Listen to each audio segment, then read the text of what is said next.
I'm with Amy Feldman, my colleague who is senior editor and has written a terrific piece, Amy, on basically the new CEO of FTX, John Ray. Tell us, first of all, about the nature of what he does, these turnaround experts. They're not your classic CEO. Thanks for having me, Diane, first of all. And yes, they're not at all your classic CEO. I mean, John Ray is somebody who he's an attorney who got into the restructuring business. And he's the kind of person who, in a sense, pilots into a distressed situation as the person who's going to clean up the mess. And is cleaning up the mess basically mean you go in, don't have to motivate the employees. It's all about maximizing, finding what can be sold, and essentially returning as much money to creditors as possible? Or what does success look like? Maybe many different things in this situation.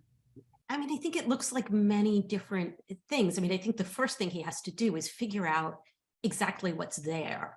So, there was, as he talked about in his first filing last week, this complete lack of controls at FTX, which has been written about a lot. And so first he has to find out, well, what assets are there? Who works there? Who does he want to work there? Like, what are these businesses? In one of the filings, he talks about there being more than 100 affiliates. So first he has to get a handle on that, and then figure out what's operational, what can be salvaged, how do you get the assets in a place where they're safe, and then return what you can to creditors.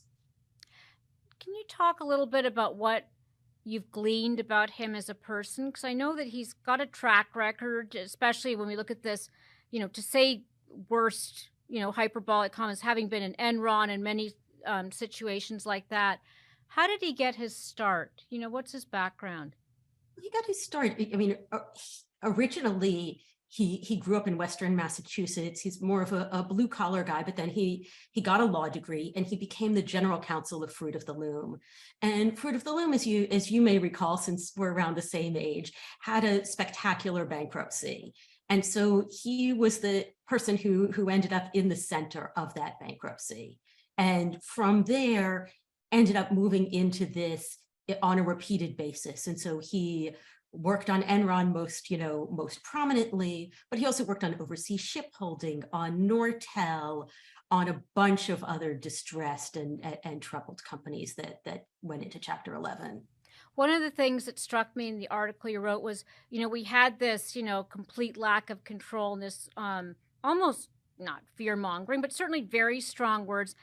It appears that he actually found, surprisingly good companies or maybe surprisingly good parts of the operation in there. Is that correct? I mean, I think it's interesting. I mean, you're pointing out the difference between what he said in that first filing and then what he said over the weekend, which was that there were some businesses that had value and that he had, subject to court approval, hired an investment bank to try to sell or restructure the businesses that had value. So, one of the things that I've covered these turnaround specialists too, there is a bit of theater, it seems to be around on these situations. You've got a high profile case, you've got a lot of angry creditors, in swoops the turnaround expert. And by the very nature of who they are, they have to be somewhat of a public figure, right? So can you give me some sense of how is he engaging all through filings? Do you get any sense that he's actually talking to employees in a way that's not, I'm a lawyer and I'm here to find out what you did wrong? I mean, give me some sense of that. And that's an interesting situation. I mean, unlike some of the other people who swoop in, he actually has an extremely low profile for this type of person.